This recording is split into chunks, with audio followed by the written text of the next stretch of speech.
The motion picture screen opens the door to sights you've never seen before.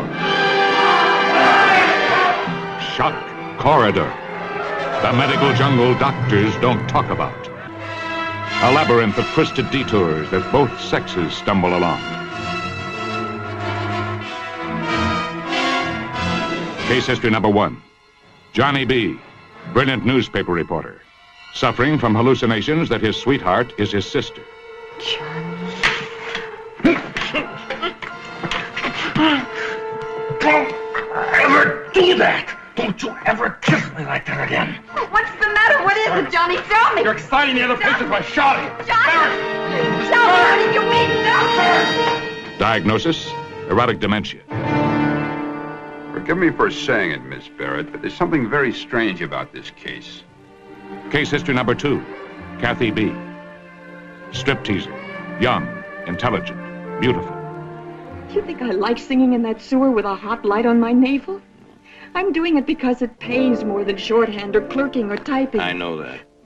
Kathy's torrid performances, however, reveal her avid reaction to the excitement of male audiences. Diagnosis, manic sensualist. Case history number 3. Robert T., the lone Negro student who stepped out of a white university into a straitjacket. Run, Sweet, run! Run, run, run! Diagnosis, acute schizophrenia.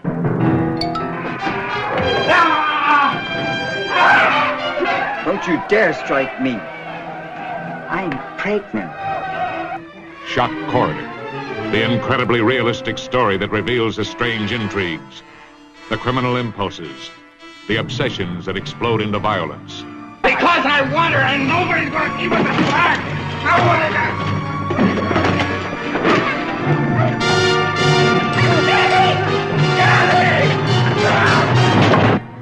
Then there was a day Johnny was trapped in the ward of love-maddened women. He's mine.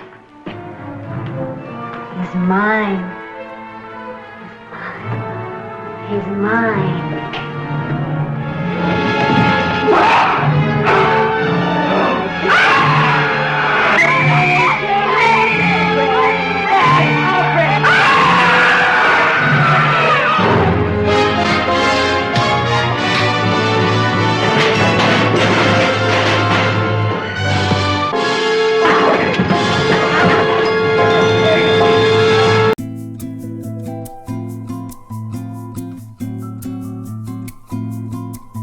So how different is it to work in my lab? Well, first of all, when I started here at UC Berkeley, I already had like 6 or 7 people working with me. I always was terrified of the moment that people would start transitioning out, because I just thought, wow, I have such an amazing set of people and they all get it. You know, they get the philosophy behind the work that we do. How am I ever going to replace that? And to my wonder and amazement, I have the most phenomenal people in my lab always.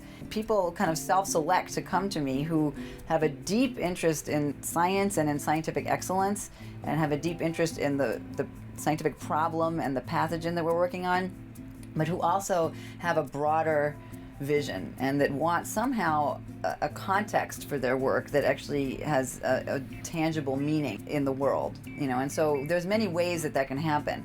It doesn't mean that everybody is like rushing to Nicaragua, you know, at the same rate that I am. But what it means is that they want to have a context where, you know, they're doing their molecular biology or the immunology work. But our group meetings, you know, will have presentations on the molecular biology, the immunology, but then also there'll be presentations on the clinical work, and there'll be somebody coming back from Nicaragua talking about a dengue epidemic or an influenza epidemic. And so they really can feel the context, the real world context of the work that they're doing. And then my personal philosophy is very much that science is an international program, and that it's about international diplomacy on many levels, and that it's also about global citizenship. And so I think the people in my lab buy into that on many levels. Like I said, they come from people who are already versed in international work.